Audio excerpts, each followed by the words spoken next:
ឧកាសៈភូនតោវសង្ខេយោបពិតអស់ពពោទាបនៃកអមមេទាំង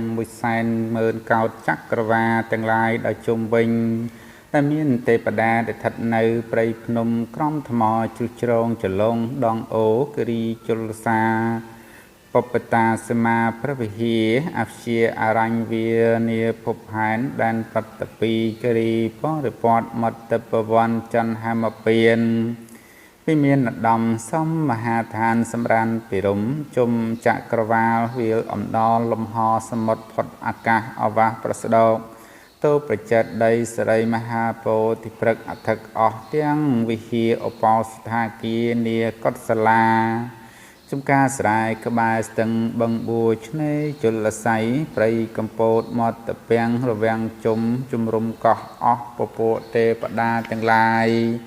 ដែលលោកថិតថែរក្សាទាំង7ថ្ងៃលោកមានឧបនិស្ស័យគ្រប់គ្រងនៅឋានកណ្ដាលនេះណាមានប្រនាមថាទុងសាទេវីគូរិកៈទេវីរាជសាទេវីមណ្ឌាទេវីកិរណីទេវីកិមារាទេវីមហោតរាទេវីនិងទេពតាដែលលោកថិតថែរក្សាឆ្នាំទាំង12រួមមានទេពតាឆ្នាំជូតដែលលោកថិតថែរក្សាមនុស្សទូទៅទេពតាឆ្នាំឆ្លូវលោកថិតនៅចេរកាលទេពតាឆ្នាំខាលលោកមានធម៌សប្បុរសទេពតាឆ្នាំថោះលោកមានចិត្តសន្តោសយោងទេពតាឆ្នាំរោងមនុស្សទូទៅចូលចិត្តស្រឡាញ់ទេពតាឆ្នាំអសាញ់លោកគង់នៅលើប្រាសាទគិរីទេពតាឆ្នាំមមីលោកគង់នៅលើប្រាសាទគិរីដែរទេពតាឆ្នាំមមេ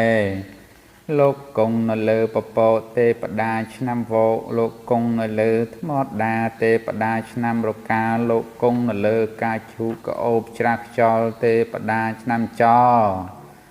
លោកគង់នៅលើផ្កាថ្កុលទេពតាឆ្នាំកុលលោករក្សាសិល8នឹងសូមយាងនឹងអញ្ជើញទេពតាឆ្នាំថ្មីដែលមានព្រះនាមថាគោរេកៈទេវីនេះសូមលោកយាងនឹងអញ្ជើញឲ្យឆុតឆាបប្រញាប់មកយកនៅអាហារកាយាចំណីគ្រឿងប្រប្រៃសពមានទឹកអប់ប្រេងម្សៅត្បិតអីថ្ងៃនេះយើងខ្ញុំបានរៀបចំពិធីមង្គលអាពាហ៍ពិពាហ៍កូនប្រុសនិងកូនស្រីយប់1ថ្ងៃ2ដើម្បីនាំមកលៀបជ័យឲ្យមានបុណ្យស័ក្តិរាសីសម្បត្តិសម្បូរហូរចូលសម្បើមសពតិនទិវានិត្រីសូមកត់ត្រាលោកប្រុសចុះឈ្មោះលោកស្រីបើមានបំណងធ្វើអ្វីក៏សូមឲ្យបានសម្រេចដូចបំណងប៉ងប្រាថ្នាចាប់តាំងពីពេលនេះវេលានេះតទៅអង្គ